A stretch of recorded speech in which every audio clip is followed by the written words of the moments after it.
Contexto social en que se desarrolla el hip hop, más o menos acá también lo apunté un poco. Primero, bueno, gracias a la gente que ha venido y para que se despeguen un rato, primero unas palmas fuertes para que por haber venido por acá.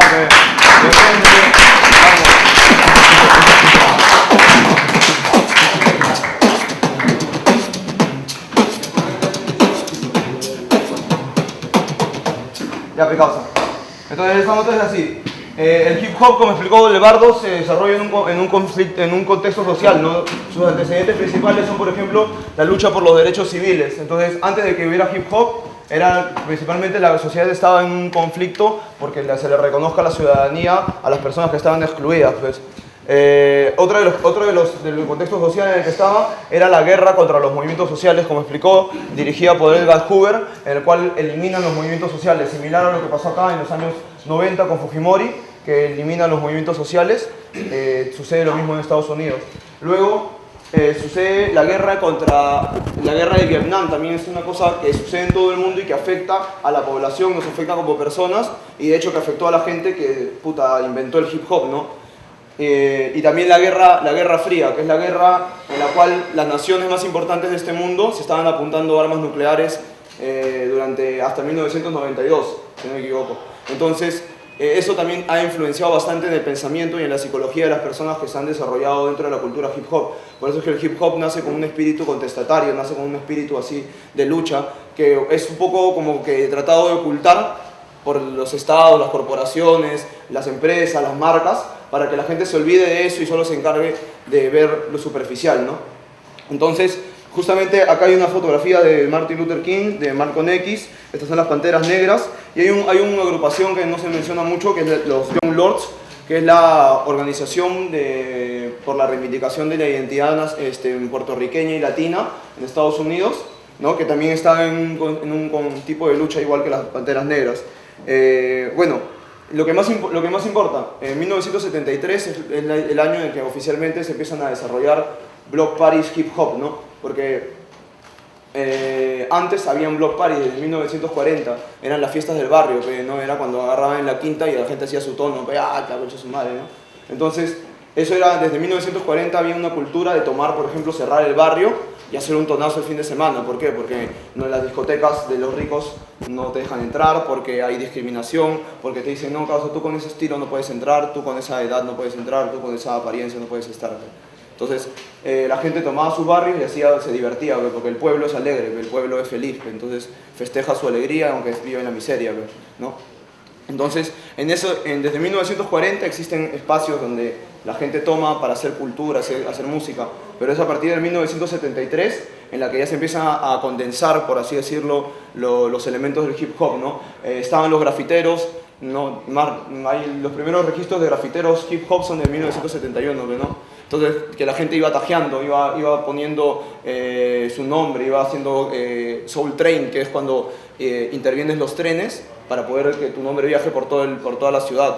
Entonces, la gente así empezaba a desarrollarse, como digo, se condensaba el espíritu del hip hop, ¿no? Estaba apareciendo los primeros DJs, por ejemplo, con DJ Kool Herc, que en Jamaica existe una cosa que se llama Sound System, que es literal, grabas a tu banda de instrumentos de reggae, ska, ¿no? Y luego pones play y canta la persona que canta reggae, ska, muy similar a lo que hacemos los raperos, ¿no? Que ponemos la pista que hace el Fruity Loops y todo. Ya, entonces DJ Kool Herc lleva ese concepto también a Estados Unidos cuando se muda para allá y empieza, y ¿qué hace? Se da cuenta allá, es diferente que aquí, pero allá la tecnología la botan, son consumistas, entonces las tornamesas, los tocadiscos, todas esas cosas estaban botados en la calle, como si fueran basura. Entonces, ¿qué es lo que hizo la gente del barrio? Inteligentemente las restauró, las arregló e inventó sus propias máquinas, ¿ves? Y ahí es donde aparece ahí la máquina y es el tornamesas de hip hop, ¿ves? Es una invención de alguien que agarró algo de la basura y lo convirtió en algo útil, ¿no? ¿Y qué cosas escuchaban en los block parties de hip hop? En los block parties de hip hop, obviamente, en 1970 no escuchaban rap, ¿no? La gente escuchaba funk, la gente escuchaba soul, la gente escuchaba gospel, escuchaban jazz, la gente escuchaba salsa. La salsa, tiene mucho que ver con la historia del hip hop, por ejemplo, la timba también tiene mucho que ver con la historia del hip hop, la bomba también tiene que ver mucho con la historia del hip hop. Entonces, hay un montón de cosas que están sucediendo en Nueva York, en Estados Unidos, Nueva York, que influencian a que aparezca la cultura hip hop como un estilo nuevo, moderno, que es como, así decirlo, el resumen de todo un siglo, pues, ¿no? Porque se empieza a concretar como cultura hip hop recién en 1988, que es cuando ya ha pasado una serie de experiencias que van haciendo que aparezca el hip hop, y hasta que aparece, por ejemplo, Public Enemy en 1987, y que le devuelve el contenido contestatario y político que había perdido el hip hop fácil desde 1970 hasta ese entonces, por la guerra contra los movimientos sociales, ¿no? Porque les habían desaparecido las ideologías y todo. Porque originalmente en 1960 todo era revolución, pues. Por ejemplo, The Last Poets es un disco de spoken word, que es lo anterior al hip hop directamente, que tiene una canción que se llama La Revolución, cuando venga la revolución, ¿no? Y es un cántico que tú lo escuchas y parece rap, pero no es rap, ¿no? Entonces hay un montón de cosas que influencian a que aparezca la cultura hip hop.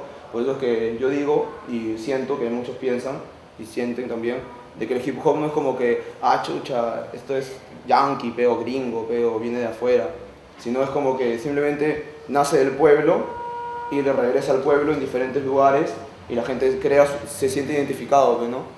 Sí, entre eso también había un poeta radical que decía, Gilles Tocqueville, que tenía uno de sus temas más conocidos, que la televisión no será, la revolución no será televisada, que empezó en los 60 con eso y fue alguien que influyó bastante en el hip hop, ¿no? Sí. Por ejemplo, hay una duda bien bastante seguida, es qué significa la palabra hip hop, ¿no? Como tú puedes ver en tu barrio, y especialmente en Lima, porque en otras partes no es así, pero especialmente en Lima, cada barrio tiene su lenguaje, ¿ve? Cada barrio tiene sus jergas, sus códigos, ¿no? Su manera de sacar a la gente, ¿ve?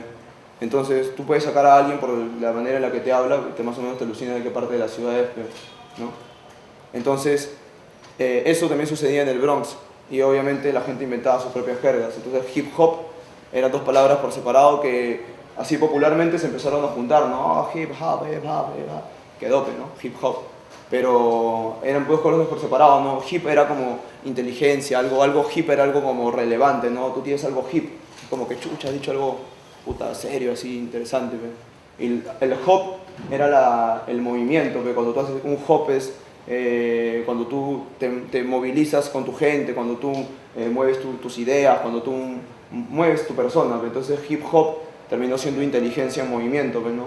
O si también lo quieren ver así, vivencia y conocimiento, ¿ve? ¿No? Entonces no puede ser una sola cosa, ¿ve? Hay gente que dice, no, hip hop es solo la calle así y el barrio, y hay otros que te van a decir, no, hip hop es cultura, ¿no? Y conocimiento, y no puede existir una cosa sin lo otro, ¿no?